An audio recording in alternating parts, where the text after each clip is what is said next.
Buenas tardes, buenas noches, buenos días, queridos alumnos de Kabbalah Mashiach. Vamos a iniciar la clase de Tikkunei HaZohar, la clase número 5, y seguimos con el Tikkun número 5 del Tikkunei HaZohar. Bien.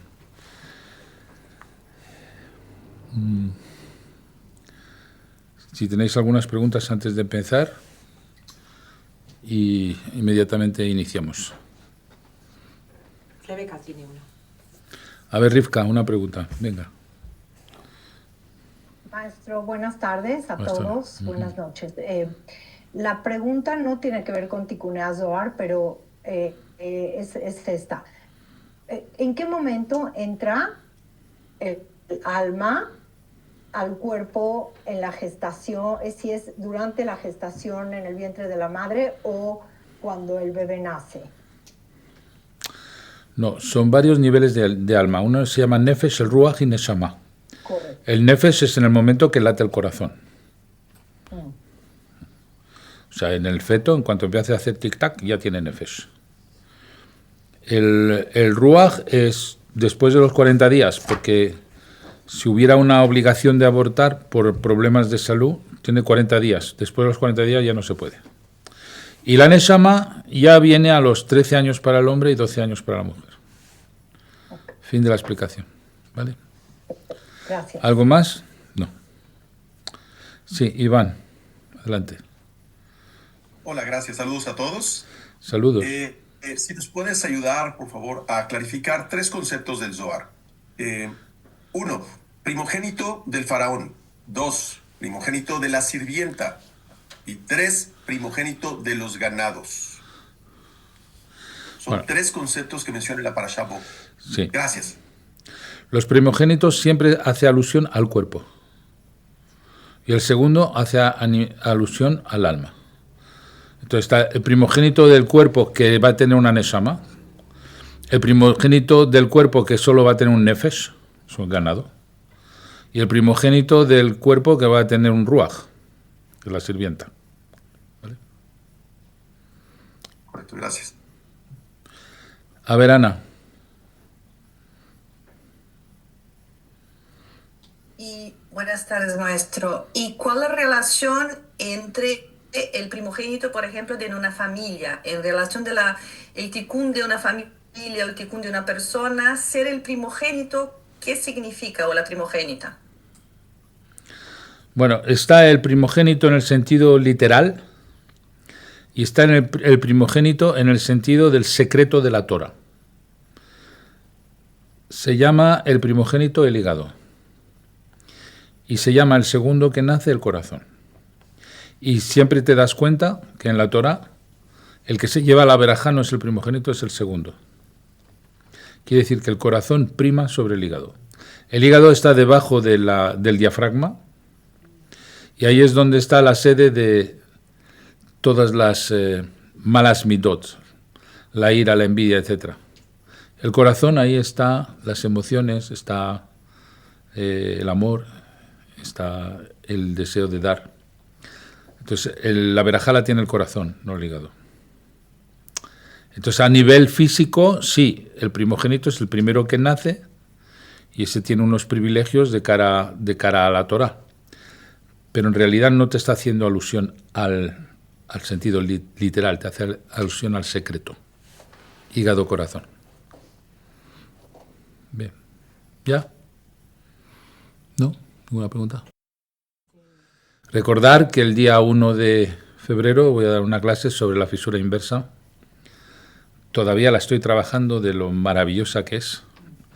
No me agoto, no me canso. Va a ser, pues, ¿cómo te diría yo? Va a ser el apoteosis del pensamiento de la redención. Y eso que van a haber 2 conferencias después que van a culminar esa conferencia.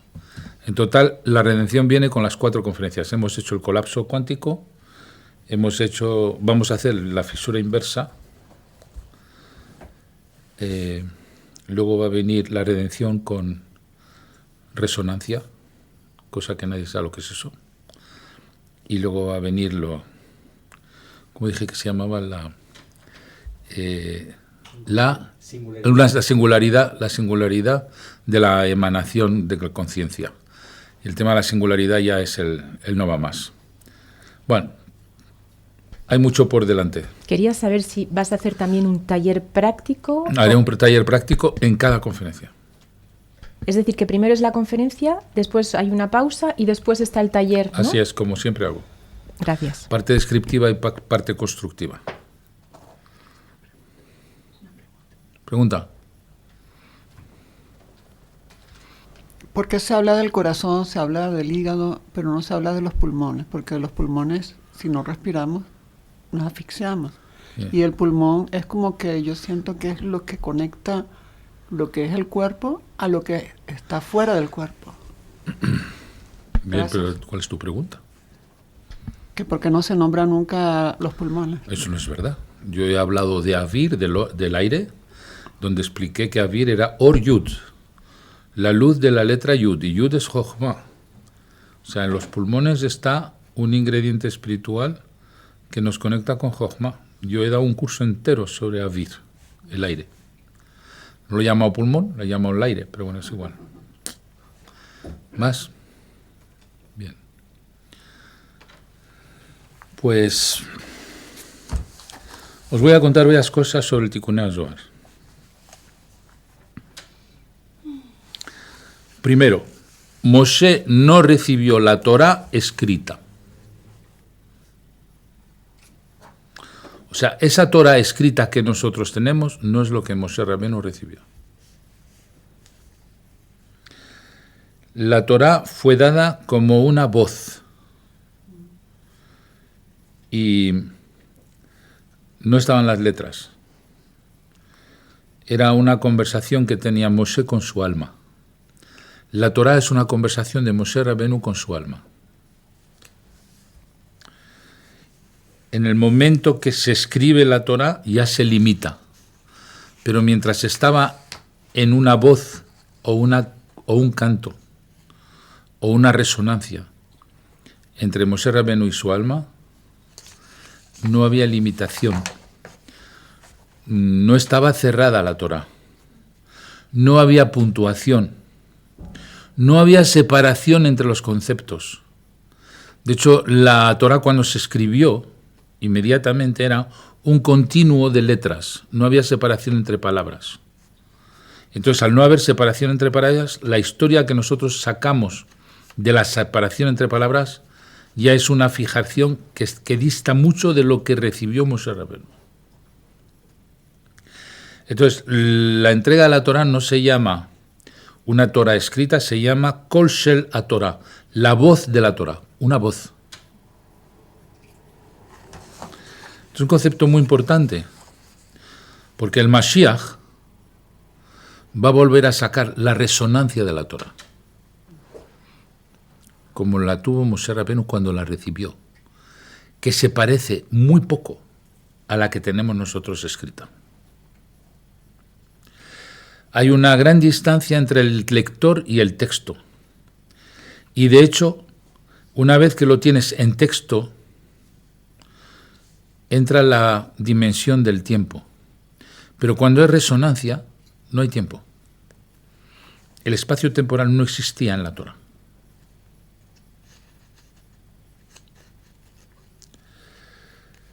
Y tampoco había una interpretación intelectual.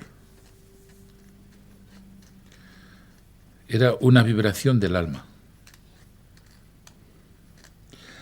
Moisés hablaba con la Torá como quien habla con su propia alma. No había yo leo algo externo, eso no existía. Había una resonancia directa con una recepción del cielo. O sea, es una profecía pura. Más cerca de un cantar que de una comprensión. Es como el que recibe una melodía. ¿Cómo explicas una melodía? No la puedes explicar.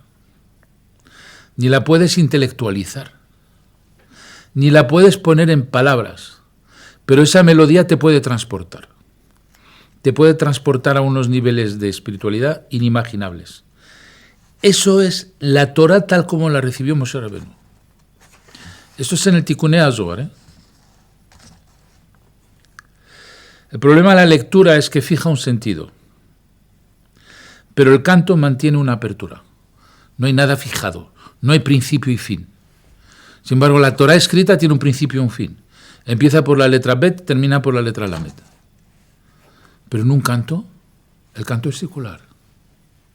Un refrán que vuelve, que vuelve, que vuelve, que vuelve. ¿No ves que a los cantos los refranes se repiten? Son circulares. Entonces, la voz cantada no clausura. Y el tono de esa voz permite muchos descensos de sentido o ascensos de sentido. Y el hecho de que ya haya un escrito con una letra, se puede llegar a idolatrar algo limitado. Pero algo ilimitado no lo puedes idolatrar, porque es abstracto. De hecho, todos los que idolatran algo fijo, que sea una estatua o que sea un objeto, o que sea un texto con principio y fin. Pero lo que no tiene principio y fin, que es solo una resonancia, ¿cómo lo vas a idolatrar? No se puede. Y una melodía no se puede idolatrar.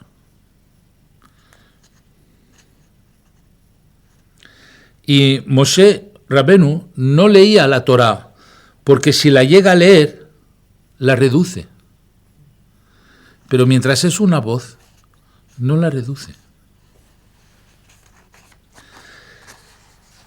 Y luego viene el tema de las entonaciones.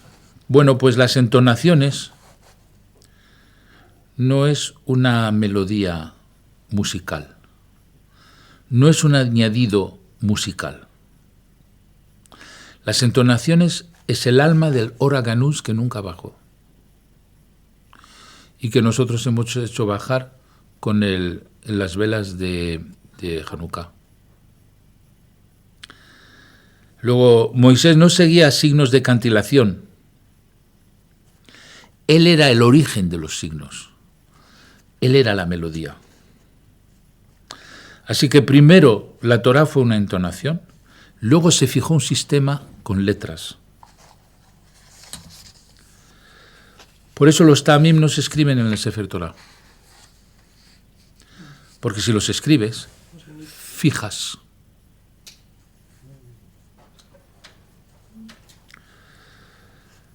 Entonces era una revelación sin fijación. Pero luego, para que el pueblo lo pueda sostener, porque el pueblo no podía acceder a semejante elevación, pues hubo que escribirla, hubo que separar las palabras, hubo que fijar una lectura y hubo que poner una normativa de melodías que son los tamim, porque si no el pueblo no podía acceder a semejante elevación. Y las vocales también, ¿eh? Sí, por eso no hay vocales. Entonces, no se hizo el escrito de la Torá por palabras como un castigo, se hizo para condensar algo que era ilimitado, para que el pueblo pueda acceder a él. Pero es que Moshe Rabenu no era del pueblo, era un profeta como nunca hubo. Entonces hay que entender que, según el Zohar, la lectura sin canto ya es una letra muerta. El canto sin conciencia es solo ruido. Pero se reactiva cuando el canto va con una kavaná. Entonces sí, se reactiva la Torá. Cuando está la kavaná, se reactiva la Torá del Sinaí. Quien canta la Torá con conciencia, une el cielo y tierra en ese instante.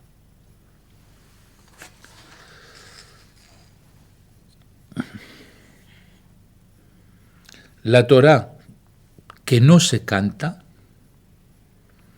esa Torá no salió del Sinaí. Todavía no nos ha llegado. No significa que sea inválida, significa que no ha descendido completamente.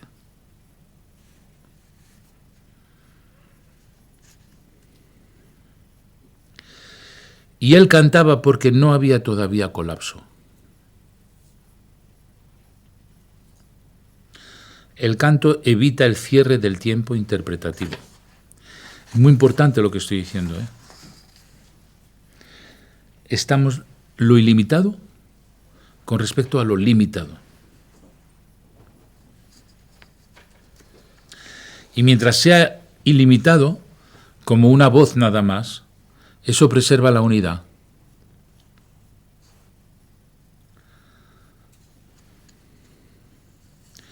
Cuando ya no la pudo sostener como canto, la tuvo que escribir.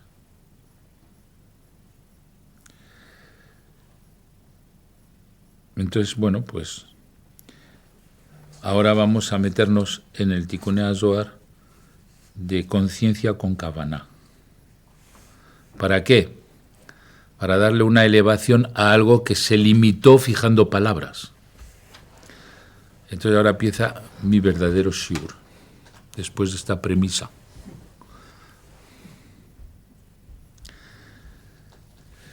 Voy a necesitar una pizarra y una tiza para explicar cosas que son difíciles de explicar.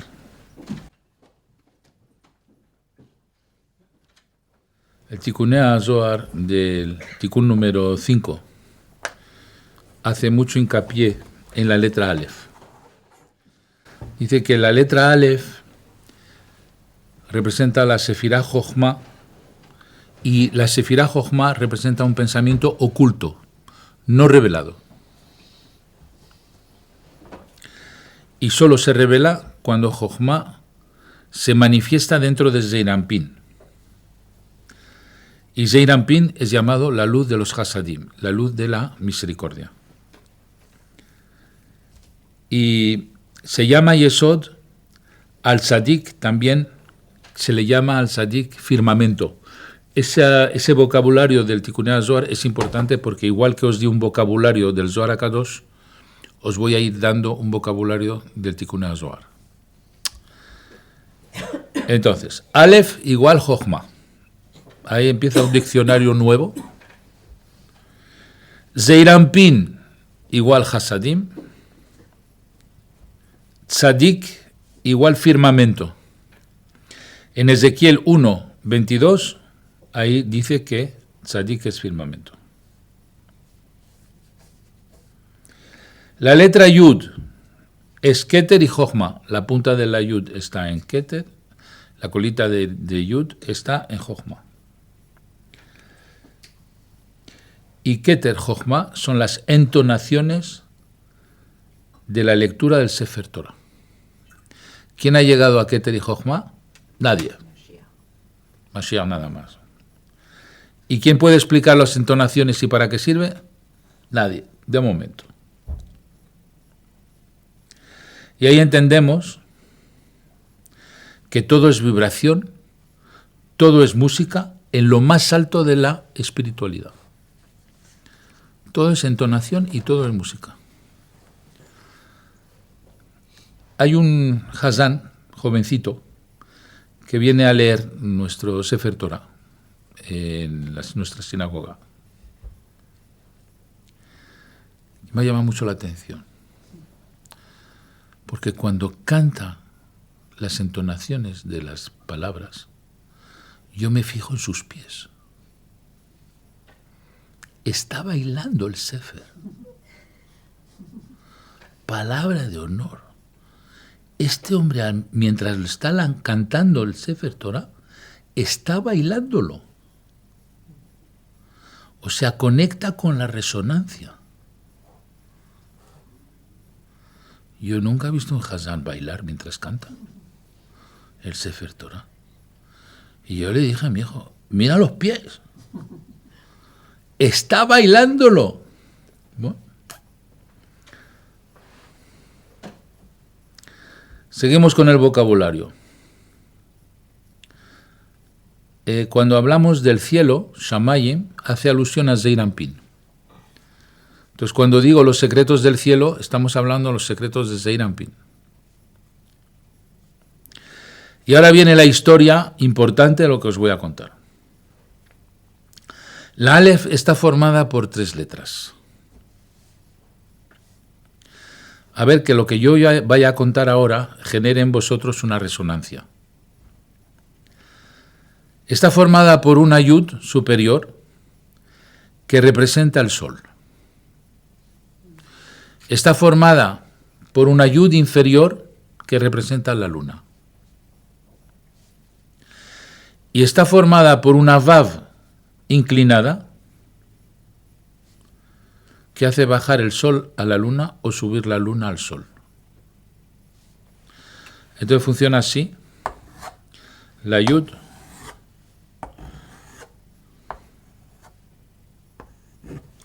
si os fijáis,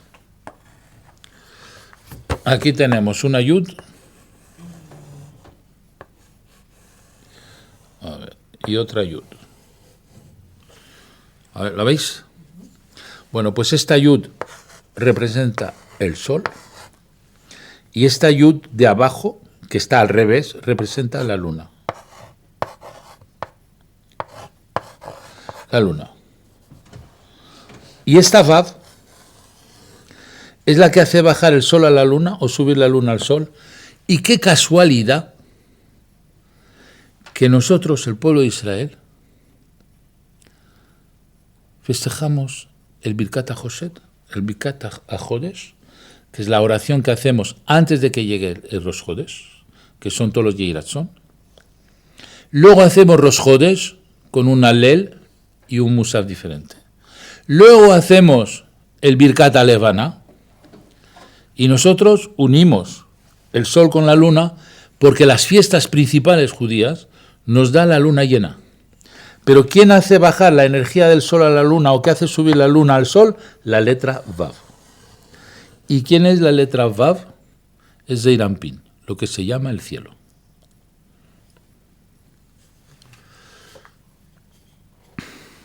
Ahora, ojo, la Aleph se puede vocalizar con diferentes vocales. Con la Kamatz, que es A, con Sere, que es E, con el Sagol, que es E, con Sheva, que es E, con Jolam, que es un punto arriba, que es la O, Giri, que es un punto abajo, que es la I, y Shuruk es la U que aparece en la Sefira Od. Bueno, pues de todas las vocales, la más importante es Jolam. ¿Por qué? Porque Jolam es una Vav con un punto arriba y que se pronuncia O al lado de la Aleph. Se hace una Aleph con una Vav y un punto arriba y eso se pronuncia O. Y ese O representa el Baal Teshuvah, representa la Sefira Tiferet, que es el Baal Teshuvah. Y no hay nada tan grande como un Baal Teshuvah. Ni el Tzadik llega donde llega el Baal Teshuvah. Y la Sefirá Tiferet es donde está Jacob Avinu. Y Jacob Avinu representa dos acercamientos a la Torá. Uno por la vía de la explicación de los secretos y otro por la vía de la oración con Kavaná.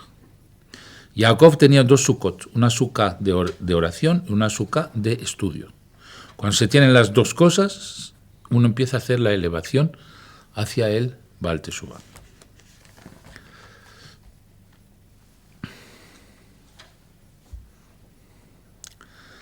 Entonces, hemos dicho que las entonaciones no son añadidos musicales, son el aliento del Oraganus.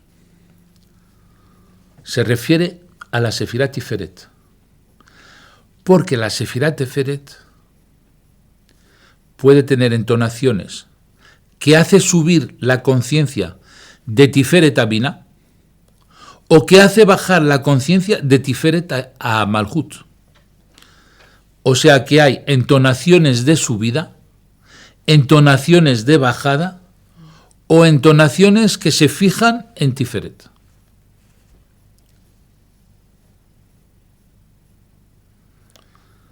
Entonces, lo que se llama pensamiento es el secreto de Jochma. Lo que se llama la voz es el secreto de Zeir Anpin. Y lo que se llama el habla es el secreto de Malhut. Así que tenemos pensamiento, voz y hablar. ¿Dónde estaba Moshe Rabbeinu? ¿Dónde estaba? Estaba en pensamiento y voz. Cuando ya la habló, cuando ya la tuvo que escribir, ya tuvo que bajar a Malhut. Y además habló Aarón también, no él. ¿Eh? Que no hablaba él directamente, sino era Aarón.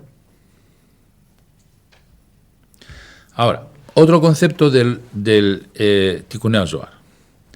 Adán en el Gan Eden podía ver de un extremo del cielo al otro extremo. Eso nunca nadie ha revelado el secreto. ¿Qué quiere decir que podía ver de un extremo del cielo al otro extremo del cielo? Eso dice la Torá. ¿Cómo podía ver de un extremo del cielo al otro extremo? Quiere decir que conocía, como hemos dicho que cielo es Zeir Anpin, conocía todos los secretos del árbol de la vida. Los secretos de Gesed, Geburah, Tiferet, Netzach, Od y Yesod. Eso es lo que quiere decir.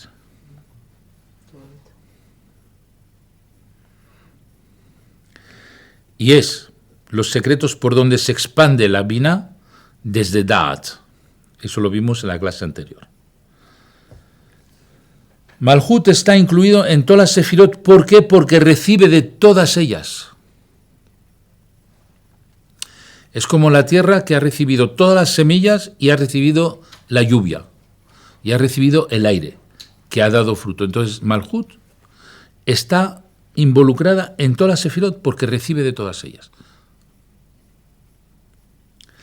Ahora, con los nudos de la mano del tefilín y con los mojim de los tefilín de la cabeza, se atrae los hasadim de Malhut, es decir, se atrae toda la misericordia del árbol de la vida. Quiere decir que nos atraemos las bendiciones de la columna de la derecha. ¿Cuáles son las sefirot de la columna de la derecha? Son Jochma, Gesed y Netzach. Todo eso luego se hospeda en Malhut. ¿Y qué es Malhut luego? Nuestras circunstancias, que están basadas en toda la misericordia de Jochma, toda la de Gesed y toda la de Netzach. ¿Gracias a qué? A la puesta de los tefilín en la cabeza y en el brazo. Allí es donde nosotros hemos creado que baje en nosotros toda la misericordia de Gesed, de Jochma, de Gesed, de Netzach. Es decir, las sefirot de la derecha. Las sefirot de la derecha son Jochma, Gesed y Netzach. Y eso se hospeda en nosotros, que es Malhut. La importancia de ponerse los tefilín, porque conectamos con el Gesed. Se llaman los Hasadim. Entonces, Binah es llamada pensamiento superior. ¿Por qué?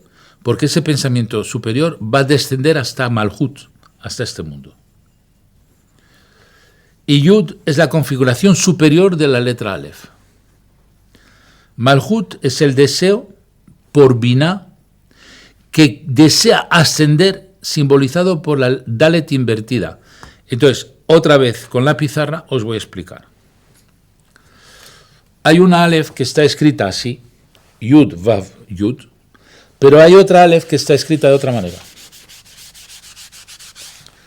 Está escrita, como hacen los cabalistas, con una Yud, una Vav y una Dalet invertida. Aquí la tenéis. Una Yud, una Vav y una Dalet invertida.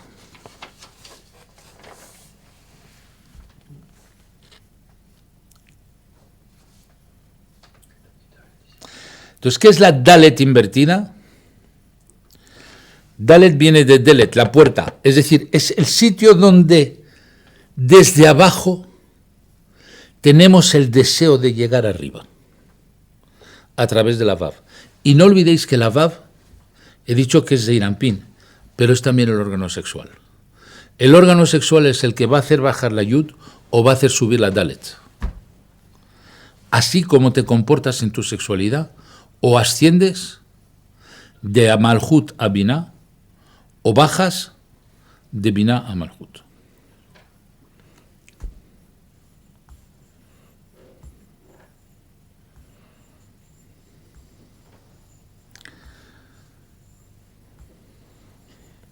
Así que, igual que el alma da vida al cuerpo, las vocales, que tienen su secreto, y hemos visto el secreto de Jolam, dan vida a las letras hebreas. Entonces ahora, con todo lo que os he explicado sobre la Aleph, lo importante no es lo que habéis entendido, sino la resonancia que hemos creado. Igual que Moshe Rabbeinu, no es lo que le contaron, sino la vibración que recibió cuando se lo contaban, desde los mundos superiores. Es esa resonancia lo que tiene valor. Y yo te digo, cuando escucho el Sefer Torah cantado por uno que conoce las entonaciones y que siente la Torah, se pone a bailar. Es esa resonancia la que yo siento. Entonces Moshe Rabbeinu sintió la resonancia de la Torah antes de escribirla. Por eso el Tikkunei HaZohar no es una enseñanza intelectual, es una vibración que resuena con las permutaciones de las palabras, con las explicaciones de las letras, como por ejemplo acabo de explicar cómo sube o baja a través de la Vav la Yud hacia la otra Yud, o cómo sube la Dalet hacia la Yud. Todo esto genera una vibración en la persona y siente como una emoción musical. Esa sensación es Tikkunei HaZohar. Fin de la clase número 5 de hoy. Hazak ubaruch. Da ganas de cantar. Precioso. Diferente. Es diferente de todo lo conocido. Adelante, preguntas. Bueno, ya hemos pinchado. Aquí hemos picado. Venga, preguntas. Sí, no solo quería preguntarte o comentar. Dentro de las vocales, el Jolam es la única que está por encima de la letra. Todas las demás están debajo. Sí. Como has dicho que era como la más importante a nivel de Tiferet, el Baal Teshuvah y es la única que está por encima. Me llamó la atención, ¿no? Sí, pues ahora os voy a dar otra resonancia para que entendáis. La O es un sonido grave. La I es un sonido agudo. Pues los sonidos graves son dadores y los sonidos agudos son receptores. Y como el Baal Teshuvah ha aprendido a controlar su deseo de recibir y transformarlo en el deseo de dar, está en un sonido grave. Oh.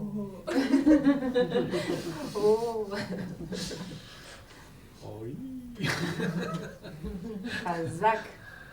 Así que cuando escuchéis canciones donde hay graves, es una canción que está dando vibración.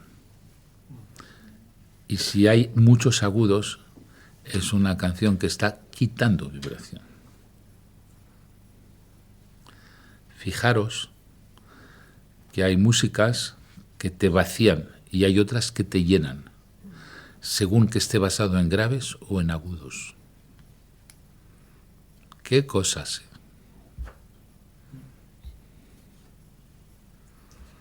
Bien, más preguntas. A ver. De las dos formas de escribir la letra Aleph, una es la Yud con la Vav y la Yud, y ahí decías que había una que quería subir hacia arriba y la otra que quería bajar. No quiere, no, es la Vav que hace que suba o que baje. Vale. La Vav es la que provoca la subida o la bajada. Vale, pero en esa forma de escribir solamente habría una Vav para que dé 26. Los cabalistas escriben con dos Vavim. Pone una Vav y otra Vav en paralelo, una que es la que hace subida y otra que hace bajar.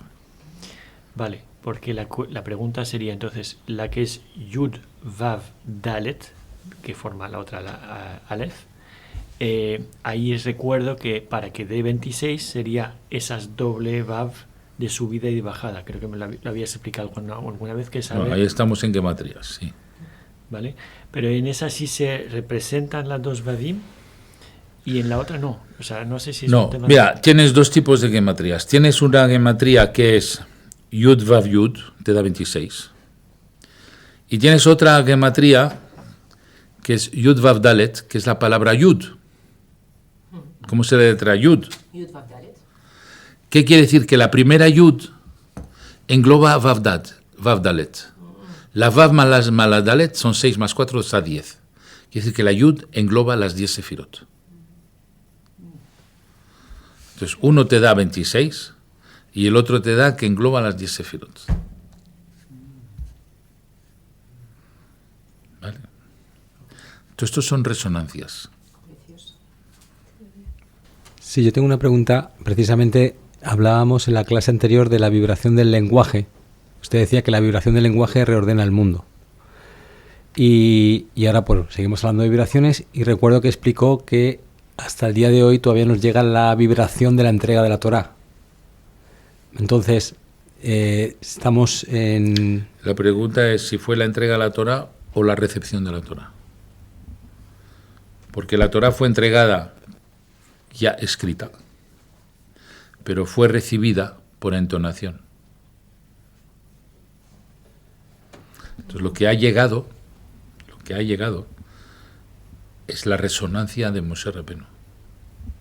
Eso es un eco que sigue todavía resonando. Si nos explicaba que la recepción de la Torá fue que Moshe Rabbeinu accedió a otros planos no físicos donde no hay oído, entonces ¿a qué se refiere a ese Pues sonido? en esos planos no hay nada escrito. Es todo vibración. Empieza el escrito cuando ya pasas de Jochma a Binah, ya intelectualizas las cosas. Pero cuando las intelectualizas ya las has limitado.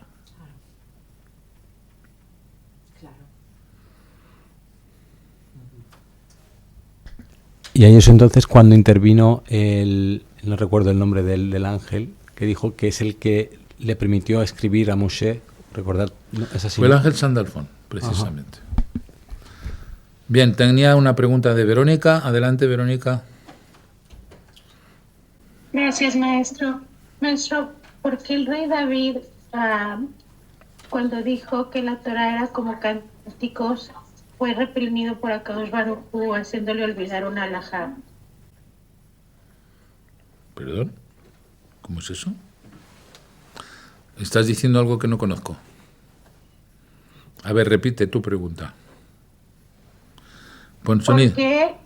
¿Por qué dicen que el rey David fue reprimido, fue castigado por haber dicho que la Torá era como canticos para él y Akadosh Baruj Hu hizo que olvidara que el arca se carga con los hombres? Eso no es cierto.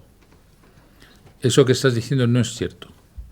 Jamás fue reprimido porque dijera con una canción, porque el rey David podía profetizar con el ruido de su lira. ¿Se llama así, no? ¿La lira? El arpa que tenía. Y en realidad lo que se llama el arpa son las resonancias de los 72 nombres. Eso es el arpa del rey David. Es decir, que mientras él estaba resonando en su alma los 72 nombres de Dios, él empezaba a profetizar. Eso es lo que quiere decir. Y eso lo llamó canto. Así que de ninguna manera fue castigado por eso, al contrario, se le dio la profecía. Hay que entender mejor la Torá. ¿Vale? Bien. Pues ya está. Si no hay más preguntas, pregunta. Pues bien, aquí hay una pregunta de Batia. Batia, habla.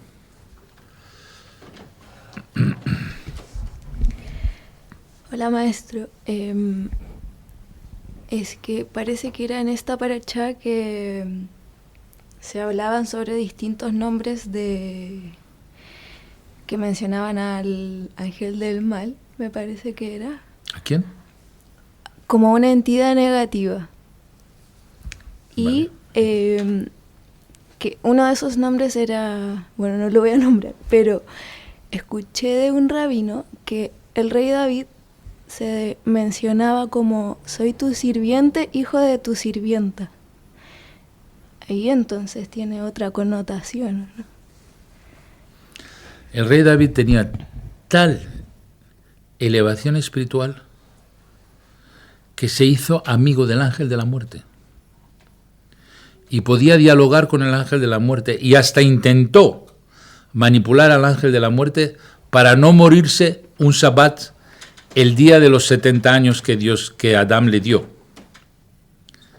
Pero no le funcionó, porque le dio 70 años y no le dio 71 años, punto. Pero para llegar a ser amigo del ángel de la muerte, que es el ángel del mal, ya hay que tener una tal elevación que hasta el mal se vuelve bueno con él. Vale, fin de la historia. A ver, Eugene, te escucho. Buenas noches.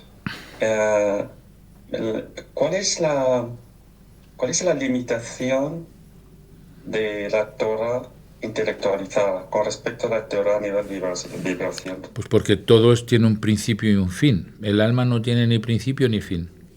Mira, tu cuerpo tiene un principio y un fin. Naces un día, mueres otro día y una vez que has muerto, a la tumba, adiós. ¿Y el alma? Sigue y sigue y sigue y se reencarna y sigue y sigue y sigue. Pues la Torah es como el alma. Pero si la escribes, tiene un principio y un fin. De hecho, cuando una Torah tiene un defecto, se la entierra como un cuerpo en un sitio que se llama la Geniza. Porque entonces ya no tiene alma, si tiene un defecto. Pero si no tiene defectos, entonces tiene un alma, quiere decir que se le puede poner kavana. Y la kavana es una conciencia que tú asocias al texto, donde desbordas el texto. Vas más allá de lo que dice el texto. Y ahí pasas del pshat al sod. Cuando estás en el sod, ya has hecho que el texto se expanda a una conciencia ilimitada. ¿Quién me había levantado la mano? Ruth. Venga. No te oigo. Hola, maestro. Hola a todos. Hola. Maestro, definitivamente, vaya clase, me ha dejado vibrando, bueno, a un punto en el que no entiendo bien, maestro, ¿con qué nos conecta? Me ha despertado demasiados, no sé si son recuerdos, visiones, pero ¿qué es esto? ¿Nos conecta con cada momento que usted describió, con cada concepto? ¿Qué está pasando, maestro? Pues eso, que tu cuerpo, tu corazón está resonando. Está en resonancia. Pues ese es el objeto del Tikkun HaZohar, hacer resonar el corazón de las personas. Ponerlos en resonancia. Pero ¿sabes una cosa? Cuando los corazones empiezan a entrar a resonancia y son afines las resonancias, se forma un alma adicional de gran elevación. Ese es el alma que el ángel Sandalfón agarra para llevársela a Dios, que equivale a todas las oraciones con intención y kavaná que hace un Kaal. Hermoso, gracias, maestro. Vale. Eugene, otra vez, no te has quedado a gusto todavía. No de todo. Al hilo de lo que tú acabas de decir, entonces, a ver si digo algo que es fuerte. Entonces, podemos decir que, eso quiere decir que las letras hebreas, que la Torah está escrita con letras hebreas.